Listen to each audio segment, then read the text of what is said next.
મિત્રો, સાળંગપુર ધામમાં હનુમાનજીની દુનિયાની સૌથી ઊંચી 54 ફૂટ ઊંચી પ્રતિમા બનાવવામાં આવી છે. દાદાની મૂર્તિ જેવું જ ભવ્ય બનાવવામાં આવ્યું છે અહીંનું ભોજનાલય. અહીંના હાઈટેક ભોજનાલય વિશે જાણીને તમારી આંખો પહોળી થઈ જશે. અહીં એક સાથે 10,000 ભક્તો માટે ભોજન બની શકે તેવી ઉત્તમ સગવડતા છે. તો 5,000 મણ ચોખા રહી શકે એવડું કોલ્ડ સ્ટોરેજ પણ છે. સૌથી મહત્વની વાત એ છે કે અહીંના વિશાળ ભોજનાલયમાં આગ વગર જ તૈયાર થાય છે તમામ રસોઈ, જેથી દાઝવાની પણ કોઈ શક્યતા નથી. તો મિત્રો, 55 કરોડના ખર્ચે નિર્માણ થયેલા ગુજરાતના સૌથી મોટા આ ભોજનાલય વિશે વિગતે જાણીએ. નમસ્કાર મિત્રો, અમારી ચેનલના વધુ એક નવા રસપ્રદ વિડીયોમાં આપનું હાર્દિક સ્વાગત છે.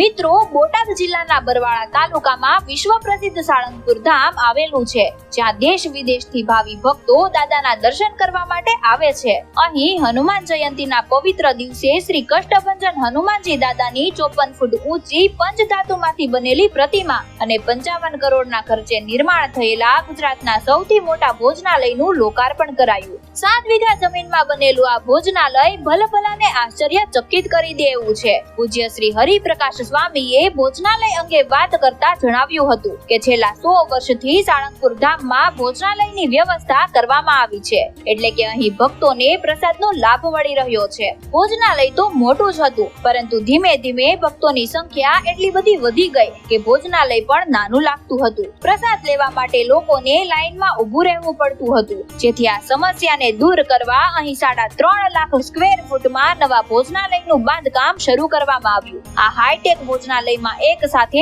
10,000 ભક્તો માટે દાળ, શાક અને ખીચડી બને તેવી ઉત્તમ સગવડતા છે.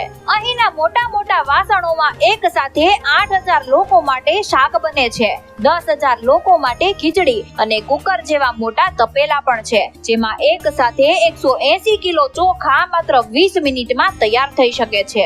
આ રસોડામાં એવી ટેકનોલોજી ગોઠવવામાં આવી છે કે જેનાથી રસોઈ બનાવવા માટેનું તપેલું આખું ગરમ થાય છે, એટલે કે નીચે આગ લાગે અને રસોઈ બને એવું નહીં, પરંતુ આખું વાસણ ગરમ થાય છે, જેથી દાળ કે શાક દાઝવાની શક્યતા રહેતી નથી. આ સાથે જ વાસણમાં 10 કલાક સુધી રસોઈ ગરમ રહે તેવી ઉત્તમ સુવિધા ઉપલબ્ધ છે. સાળંગપુર ધામમાં બનાવવામાં આવેલા આ ભોજનાલયમાં 17 લાખ ઈંટોનો ઉપયોગ કરવામાં આવ્યો છે.